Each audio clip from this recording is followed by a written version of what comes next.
Hello everyone, इस video में आपका बहुत बहुत स्वागत है।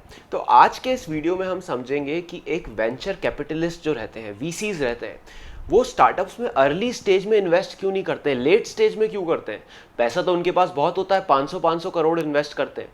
तो अगर वो अर्ली स्टेज में 1-2 करोड़ इन्वेस्ट कर दें तो उनका रिटर्न कितना बढ़ सकता है, क्योंकि वो कम वैल्यूएशन पे आएंगे, राइट। फिर भी वो इन्वेस्ट नहीं करते। तो आज हम इस वीडियो में ये समझेंगे और ये भी समझेंगे कि एक वीसी का एक्चुअली स्ट्रक्चर होता क्या है, वीसी फंड के पास खुद पैसे कहां से आते हैं और उसको कितना रिटर्न जनरेट करना पड़ता है। ये सब हम समझेंगे इस वीडियो में।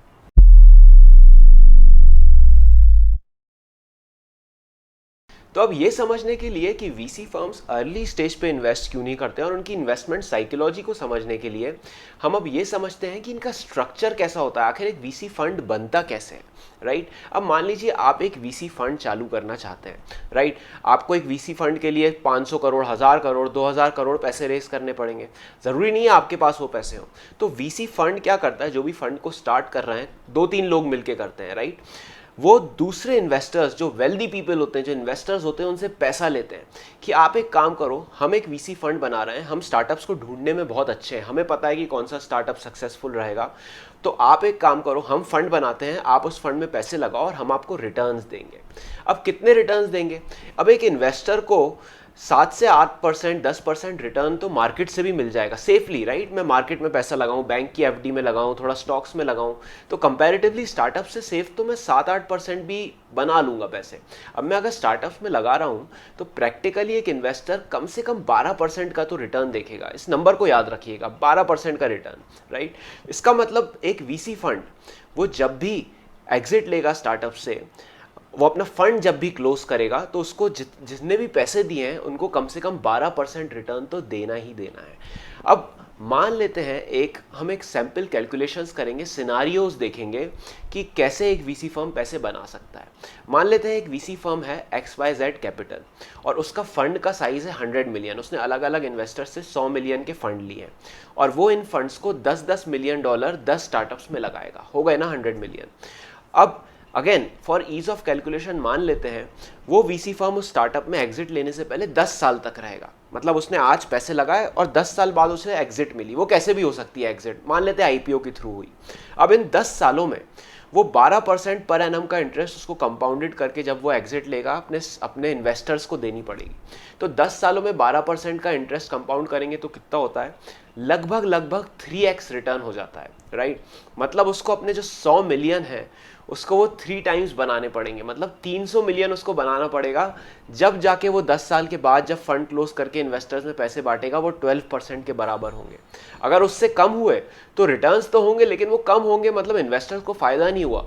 मैं उससे अच्छा मैं क्या करता, सेफली स्टॉक्स में इन्वेस्ट कर देता, मार्केट्स में इन्वेस्ट कर देता, मेरे पास लिक्विडिटी भी रहती, राइट। तो कम से कम 12% रिटर्न तो देखेंगे जो 10 साल में 3x ट्रांसलेट हो जाता है। अब केसेस समझते हैं। हमने क्या समझा, इस वीसी ने 10 स्टार्टअप में 10-10 मिलियन इन्वेस्ट करे। अब हम कुछ सिनारियो समझते हैं।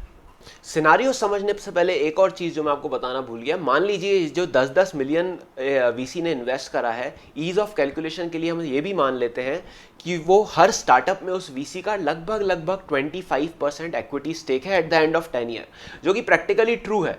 जब वीसी शुरू से इन्वेस्ट करते हैं, फर्स्ट राउंड में इन्वेस्ट करते हैं, दूसरे राउंड में भी पार्टिसिपेट करते हैं, तीसरे में भी करते हैं, एंड तक जाके जो अर्ली वीसी होते हैं उनके 25%, 20%, 30% ऐसी इक्विटी उनके पास बचती है। तो मान लीजिए 25% इक्विटी है। अब सिनारियो वन में हम ये गैस करते हैं कि मान लीजिए 10 स्टार्टअप्स में उसने इन्वेस्ट किया है, वो 10 साल बाद 10 एग्जिट दे देते हैं उसे 50 मिलियन के वैल्यूएशन पे। मतलब वो स्टार्टअप्स 50 मिलियन के वैल्यूएशन पे पहुंच पाते हैं एग्जिट देने से पहले। तो वीसीज को कितना मिलेगा हर स्टार्टअप में, 50 मिलियन वैल्यूएशन पे एग्जिट मिली, 25% वीसी के पास था, तो 25% ऑफ 50 कितना हो गया, लगभग 12.5 मिलियन। और 10 स्टार्टअप्स हैं, मतलब 125 मिलियन वीसीज को मिलेंगे। अब क्या उसको प्रॉफिट हुआ? नहीं। कितने चाहिए थे वीसी को? 300 मिलियन चाहिए थे, 12% पर एनम, 3x, राइट। तो 125 मिलियन, सारे स्टार्टअप्स का 50 मिलियन पे एग्जिट हुआ तो भी वो लॉस में रहा। थर्ड सिनारियो जो कि ज्यादा रियलिस्टिक है, अब थोड़ा उसको समझते हैं।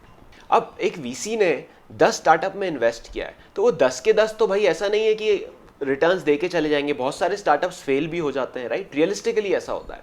तो मानते हैं उन 10 में से 5 स्टार्टअप फेल हो गए, तो उसमें तो वीसीज को कुछ मिला नहीं। उसमें से जो 3 स्टार्टअप थे वो 100 मिलियन की वैल्यूएशन पे एग्जिट दे गए, और जो बचे हुए 2 स्टार्टअप थे वो 300 मिलियन की वैल्यूएशन पे एग्जिट दे गए। तो अब वीसीज को कितना मिलेगा?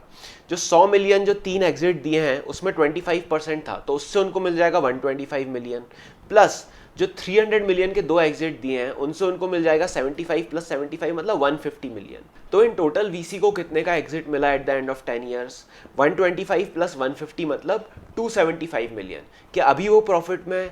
जी नहीं, अभी भी वो अपने कमिटेड रिटर्न्स जो कि 300 मिलियन थे नहीं दे पाया, अभी भी 275 मिलियन है। आप समझ रहे हैं कितना टफ हो रहा है वीसी के लिए वो रिटर्न डिलीवर करना अपने इन्वेस्टर्स को। अब आपको थोड़ा समझ आ रहा होगा कि वीसी बहुत टफ गेम है, इतना मुश्किल क्यों होता है वेंचर कैपिटलिस्ट से फंड रेस करना, राइट? अब हम एक और रियलिस्टिक सिनेरियो में आते हैं जिसमें समझते हैं कि वीसीज कब रिटर्न जनरेट कर पाते हैं। अब यूजुअली क्या होता है, वीसीज जैसे रहते हैं ना, वो एक बम्पर स्टार्टअप ढूंढते रहते हैं। मान लीजिए उन 10 स्टार्टअप में से 5 फेल हो गए, राइट? उन 5 को हटा देते हैं, 4 मॉडरेटली सक्सेसफुल रहे, 100 मिलियन का एग्जिट दे दिया, लेकिन एक स्टार्टअप बम्पर निकल गया, वो $1 बिलियन के वैल्यूएशन पे उसने वीसी को एग्जिट दिया। इस टाइप के स्टार्टअप्स कौन से होते हैं? फ्लिपकार्ट, ओला, पेटीएम, फेसबुक, राइट? इस टाइप के बड़े स्टार्टअप्स जो एक बम्पर देते हैं। अब वीसी को कितना रिटर्न मिलेगा? जो 4 जिन्होंने 100 मिलियन का एग्जिट दिया उस पर वीसी को मिल जाएगा 100 मिलियन का रिटर्न, राइट? 25 ईच स्टार्टअप में, तो 400 मिलियन। और जो एक जिसने 1 बिलियन का रिटर्न दिया उसमें वीसी को मिल जाएगा 25% ऑफ 1 बिलियन होता है 250 मिलियन। तो कंबाइंड वीसी को मिल गया है 350 मिलियन का रिटर्न। क्या अब वो प्रॉफिटेबल है? जी हाँ। अब जो उसको इन्वेस्टर को 300 मिलियन देने थे वो तो उसने बना ही लिए, प्लस एक एक्स्ट्रा 50 मिलियन भी बनाए हैं जो और वो ज़्यादा प्रॉफिटेबिलिटी में आ गया है। तो अब आप समझे, थोड़ा आपको समझ आया होगा कि एक वीसी के लिए कितना ज़्यादा टफ होता है अपने फंड को सक्सेसफुल बनाना, वो रिटर्न्स दे पाना जो उसने कमिटमेंट दिए इन्वेस्टर को। उसको एक वो बम्पर स्टार्टअप चाहिए होता है। अब वो बम्पर स्टार्टअप कहाँ मिलेगा आप सोच सकते हैं? जो एक बम्पर स्टार्टअप्स होते हैं ना वो बड़े मार्केट में मिलते हैं जहाँ मार्केट की अपॉर्चुनिटी बहुत ज़्यादा है। मान लीजिए आप एक बहुत नीश स्टार्टअप है, आपने शार्क टैंक में देखा होगा, ऐसे स्टार्टअप्स आते हैं कि हम अचार बनाते हैं, हम छोटी सी आइसक्रीम बनाते हैं।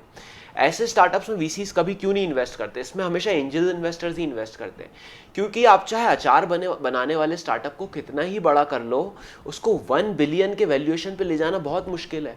और जब तक वीसी के पास वो वाली अपॉर्चुनिटीज़ नहीं होंगी जो बम्पर बन पाएंगी, वो रिटर्न नहीं दे पाएंगे। भले ही उनके स्टार्टअप्स छोटे छोटे बहुत सारे सक्सेसफुल हो जाएं, लेकिन उनको फिर भी वो रिटर्न जनरेट करने के लिए एक बम्पर चाहिए। इसलिए वीसीज ऐसी कंपनीज में ज़्यादा इन्वेस्ट करना प्रेफर करते हैं जिनका मार्केट जो है, जो टोटल एड्रेसेबल मार्केट है, वो बहुत बड़ा हो।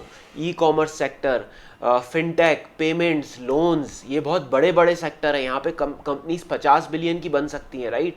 इसलिए वो ये सेक्टर प्रेफर करते हैं। और छोटे जो सेक्टर्स होते हैं उनको नहीं प्रेफर करते हैं, क्योंकि उनको पता है कि चाहे छोटे सेक्टर में स्टार्टअप कितना सक्सेसफुल हो जाए, वो एक लिमिटेड वैल्यूएशन तक ही पहुँच पाएगा और उससे उनको रिटर्न्स नहीं मिल पाएंगे जो उन्होंने कमिट करें। तो ये वीसी की साइकोलॉजी होती है। तो अब आप इस साइकोलॉजी को समझिए कि अगर आप एक एंजल इन्वेस्टर को या वीसी फर्म को पिच कर रहे हैं अपने स्टार्टअप के लिए, तो वो दोनों पिचेस बहुत अलग होगी। अगर आप एक वीसी फर्म को पिच कर रहे हैं आपके स्टार्टअप में, तो आपको उसको रिस्क कम बताने की ज़रूरत नहीं है, राइट? वीसी फर्म के पास बहुत पैसा है, वो रिस्क लेने को तैयार है, लेकिन उसको रिटर्न ज़्यादा चाहिए। तो उसको आपको ये बताना है कि ये बिलीव करवाना है कि जिस मार्केट में आप हो वो मार्केट बहुत बड़ा है और आप बहुत तेज़ी से ग्रो कर सकते हो। और जब आप एंजल इन्वेस्टर को पिच करेंगे तो उसको फास्टर ग्रोथ, फास्टर, इससे ज़्यादा फर्क नहीं पड़ता है कि आपका मार्केट कितना बड़ा है। उसको ये फ़र्क पड़ता है कि भाई रिस्क कितनी ज़्यादा कम है, क्योंकि एंजल इन्वेस्टर बहुत अर्ली स्टेज पे आता है जब यूजुअली आपका प्रोडक्ट जस्ट मार्केट में उतरा होता है, राइट? रिस्क बहुत ज़्यादा रहती हैं कि क्या ये ग्रो भी कर पाएगा। तो आप उसको जितनी कम रिस्क बता पाओ ना कि हमारे पास ट्रैक्शन भी अच्छा है, हमारा प्रोडक्ट मार्केट फिट हो गया है, हमारी टीम भी सेट है, तो जितनी ज़्यादा कम आप उसके लिए रिस्क कर दोगे उतना ज़्यादा चांसेस होंगे कि एंजल इन्वेस्टर आपके में इन्वेस्ट कर। आई होप ये वीडियो आपको अच्छा लगा होगा and I will see you guys in the next video now.